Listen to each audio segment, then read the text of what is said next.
Hey everyone, it's Dr. Sam Robbins. Now today I want to talk about lowering estrogen levels or high estrogen levels. And this information is mainly towards guys, but women can certainly utilize it as well. And this is a two-part video series. This first part, you'll discover why having optimal estrogen level is so important. And the second part reveals the how to lower the estrogen, and I'll give you the link to that video at the end of this video. I care about you, and I want you to basically learn from my mistakes, and this is why I want you to have the knowledge about your body and health, and this first part will give you this vital information.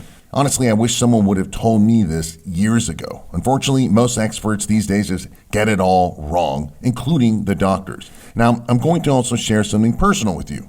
Most people don't know, but I have been on some kind of an estrogen inhibitor for about 30 years now, starting at the age of 19. So I have a ton of experience with this topic, with stuff like man boobs and gynecomastia, mood changes and sex drive, highs and lows and so forth. So you better pay attention if your goal is to improve your estrogen levels, which will also improve your other hormones and thus, for example, increasing your testosterone levels, which is what you want. And this is an important topic because estrogen levels are much lower now than, say, 25 years ago and 50 years ago and certainly 100 years ago due to our environment, the food, the lifestyle, and stress, as well as just genetics. You see, the problem is that estrogen is directly linked to both breast and prostate cancer, the two leading cancers, which are both always seem to be on the rise. So if you want to help avoid getting cancer, pay close attention right now. And guys, if you're concerned about, again, man boobs and gynecomastia, low sex drive, erectile problems, muscle mass, gaining more muscle, losing belly fat, even your mood and your drive and happiness, then you better pay close attention to today's video to the very end. Additionally, below this video in the description area, I've got links to proven ways for improving your other hormones. So again, make sure you check that out at the end of this video.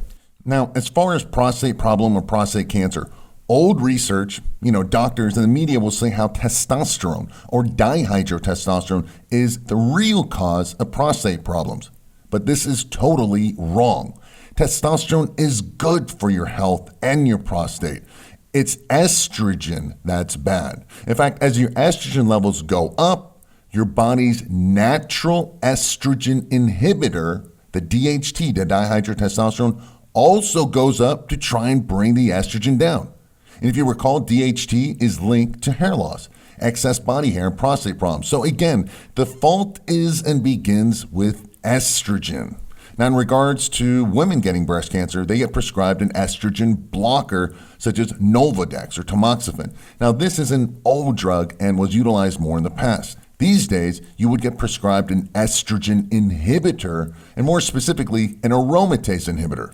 And I know I'm talking more about women and breast cancer, but guys, this information, again, directly affects your prostate as well as your libido, your sex drive, your muscle mass, your belly fat, hair loss, and your mood. Again, pay close attention.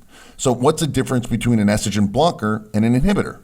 Well, a blocker goes to the receptor site, such as the breast tissue and nipples, and blocks estrogen from binding. Again, I'm keeping this really simple because it's more complicated than that, and these estrogen blockers are used for breast, including gynecomastia issues.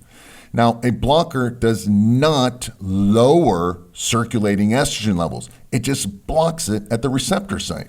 But an estrogen inhibitor actually lowers total estrogen levels in the body and the blood and inhibits the formation. It prevents the testosterone from converting to estrogen or estradiol by inhibiting the aromatase enzyme. This is what you want. By lowering total circulating estrogen and estradiol levels, you will automatically increase testosterone levels. So this is actually a side benefit. Think of estrogen as an expense and testosterone as revenue. The less expense and estrogen, the more money and testosterone for you, which is our goal. Now, the problem with prescription aromatase or estrogen inhibitors, such as Arimidex, Femara, or Aromasin, is that they lower the estrogen levels too much, usually by 80 to 90% or more. However, this is what these breast cancer drugs are designed to do: kill off almost all the estrogen to starve the cancer tumor and shrink it. But remember, there are no bad hormones in the body. It's all about balance and ratios. Now, women are much more sensitive to estrogen, thus lowering it by 90% with a drug will make them feel like crap. It's also unhealthy for the bone mass, cholesterol, lipid levels, your skin, your hair, your brain function, mood, and so on and so forth. And when guys lower it too much, again, using these drugs, for example, they become very tired. Everything aches on them. They lose their sex drive. They become weaker in the gym, mood issues, and have lots of other problems. So the goal is not to have no or low estrogen levels, which is what these drugs do. You obviously also do not want high estrogen levels. What you want is to have normal estrogen levels, but in the lower end of the spectrum.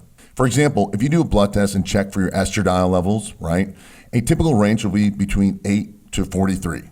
Now, I've seen many guys who have numbers around 35 and higher, sometimes even over 43, which is on the high range.